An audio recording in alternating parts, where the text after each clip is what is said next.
Hey dear learners, welcome back to e-learning platform of GS College of Commerce, Wardha. I, Assistant Professor Rajeshwari Sharma, welcome you all to this platform. Today's lecture is for the Business Economics for BCom Selwyn English Medium. So, in this subject, we were dealing with the last chapter of our second unit, that is demand forecasting. So, in our last lecture of this subject, we have seen the concept of demand forecasting and the objectives or the importance of demand forecasting. Today we are going to see the various factors having its influence on the demand forecasting. We can also call it the factors affecting demand forecasting, or this can also be considered as the important elements that need to be considered, that need to be taken into consideration while demand forecasting. So let's take a small recap. What is basically the demand forecasting? So in last lecture we have seen that demand forecasting means the predicting demand for a particular product in the market in future period of time on the basis of past data and present information available, right? So this way demand forecasting or prediction of demand is different from mere guessing, because in demand forecasting, we make decisions or we estimate demand on the basis of certain data, certain past data, and by analyzing the present information. So therefore demand forecasting is a scientific process. Now we will see what are the various factors which are having their impact on demand forecasting. So let's begin. First one over here is prevailing business conditions. Prevailing business condition can also be called as economic viewpoint. So what is basically the prevailing business condition? What does it consist? So when we talk about the economic viewpoint or the prevailing business condition, so it consists of various macroeconomic variables like national income of a country, changes in price level, then GDP of the country, per capita income, employment level. These are the various macroeconomic variables which has their impact on the demand. Okay, let's take an example. As government has taken decision to make more and more expenditure on public works program. So what will happen now? If the government is going to make more and more expenditure on the public works program, so it will create employment opportunity for the people. Their purchasing power will increase, employment level in the economy will rise, and due to this there will be increase in the demand for the product. So while making the demand forecasting for the product, all these macroeconomic variable also need to be taken into consideration. Study of all this macroeconomic variable helps us to predict demand, helps us to study the demand properly and make the demand forecasting make the demand forecasting for the firm successful. The second one over here is conditions within the industry. So when we are talking conditions within the industry, so here first we need to understand what is basically the industry. Industry is a group of firm. Like if I talk about only Airtel, so it's a firm in telecom sector. If I talk about only Voda Idea, so it's again a firm in telecom sector. If I talk about the Reliance Jio, so it is again a firm. But when I'm talking about all these firms together, so it makes up a industry. So what is basically the industry? Industry means the group of firm having same line of business. So all these firms will make up a telecom industry. Okay. Now what we are saying, the conditions within the industry is an important factor which affects the demand forecasting. How and what are the different conditions within the industry? When we talk about the different conditions within the industry, so it is the number of competitors in the industry, the market share of the different firms in the industry, who is the market leader in a particular industry, how much is the total demand for the product of that industry, and these are the various conditions within the industry which has its impact on the demand forecasting of a firm. Like we have seen the when the Jio has entered into the market, so it has captured the large share of the Airtel and the Voda Idea. It has captured the large market share of Airtel and the Voda Idea. So this way, whenever we are forecasting the demand for the product of firm or for the product of particular industry, we need to analyze it. We need to take into consideration the various conditions within the industry, because it's having impact on the demand forecasting. The next one is conditions within the firm. Now, what is meant by conditions within the firm? So when we talk about conditions within the firm, so it consists of various factors like plant capacity of a firm, pricing policy of a firm, quality of product that firm is going to offer in the market, then the advertisement and the distribution policies of the firm. So all these factors that prevails within a firm is also having impact on the demand forecasting of the firm. Okay, the next one over here is sociological condition. What does basically sociological condition consist of?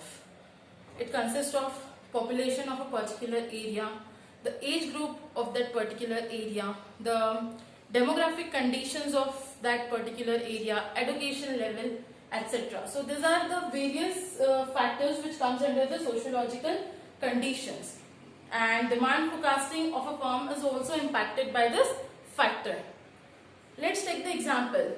If you are forecasting the demand for the toys, you are a company who manufactures the toys, and you are forecasting the demand for your toys in the market. So the characteristics and the number of children in a particular area will be impacting the demand for your product, and this way it will have impact on the demand forecasting of your firm. So this way sociological condition also has the impact on the demand forecasting for the product of a particular firm. The next one is psychological condition. When we say psychological condition, so what are the different factors which are involved in psychological conditions? So here we talk about the tastes, preferences, habits, attitudes, education level, etc.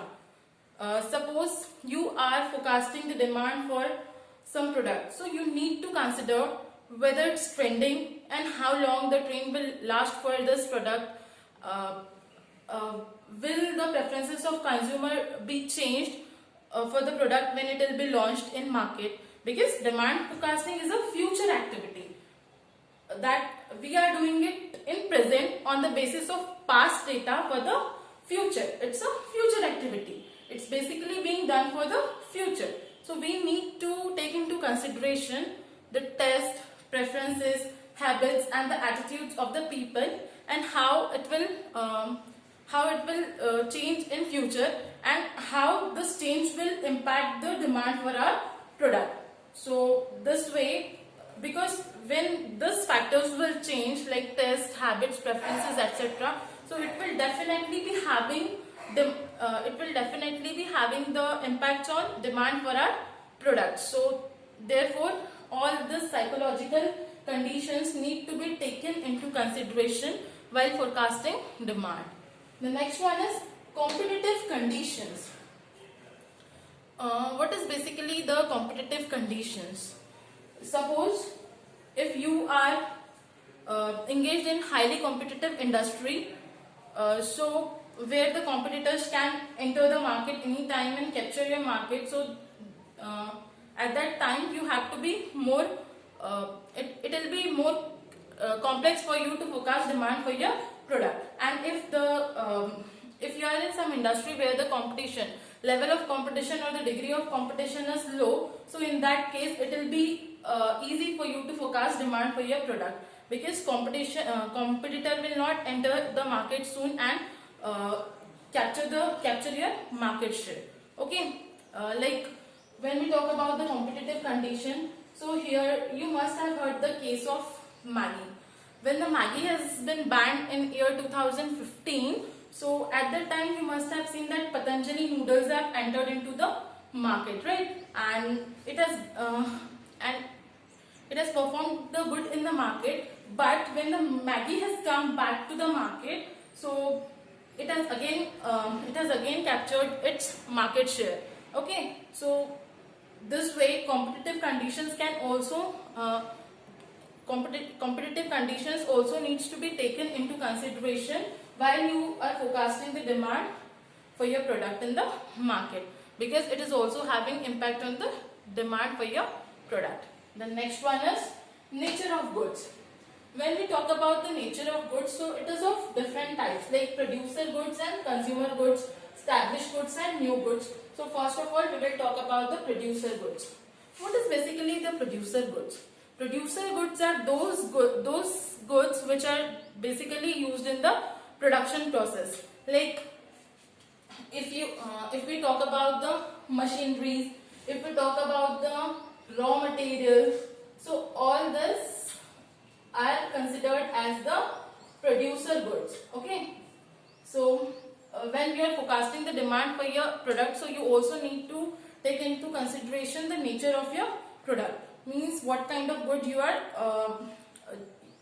offering to the buyer in the market. Okay, then consumer goods. So when we talk about the consumer goods, so consumer goods are like we use cell phone, we use two-wheelers.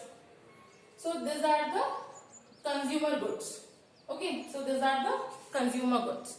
So nature of your goods is also one of the important factors that affects the demand forecasting.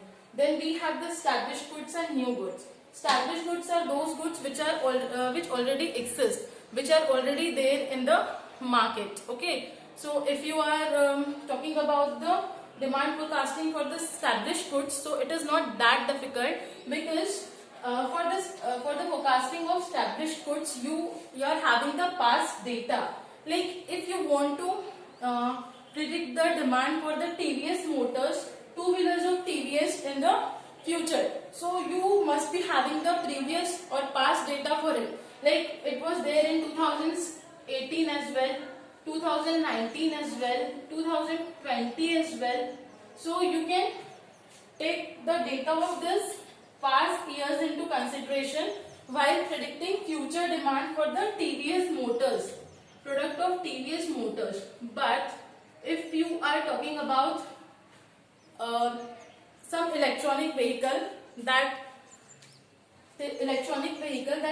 ABC company is going to launch, so it is a ABC company is going to launch in the market, electronic vehicle that ABC company is going to launch in the market. So for predicting the demand for this electronic vehicle of ABC company limited, as it is not established good, it is a new good, so you won't be having any data for predicting the future demand of this good. So in this case, you have to take into consideration the data which are available for the related goods. So when we talk about the demand forecasting of the new goods, so it is more complex than the demand forecasting for the existing goods. So this way the nature of goods also impacts the demand forecasting. Then time period of forecast. When we talk about the time period of forecast, so it is basically divided into two categories, that is short term forecast and long term forecast. So when we talk about the short term forecast, so it is generally when the demand is forecasted for the period up to 1 year, for 6 months up to 1 year, so it is known as short term forecasting. And the short term forecasting helps in making the production policy, helps in formulation of price policy, distribution and advertisement policy, etc.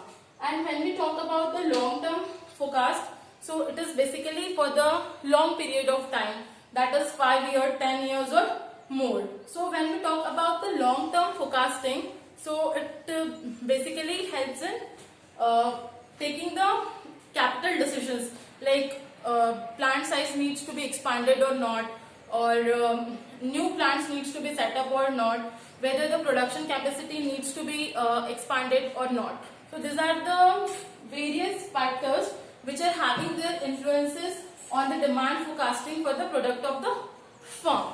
So all these factors needs to be taken into consideration while forecasting the demand in the market. Okay.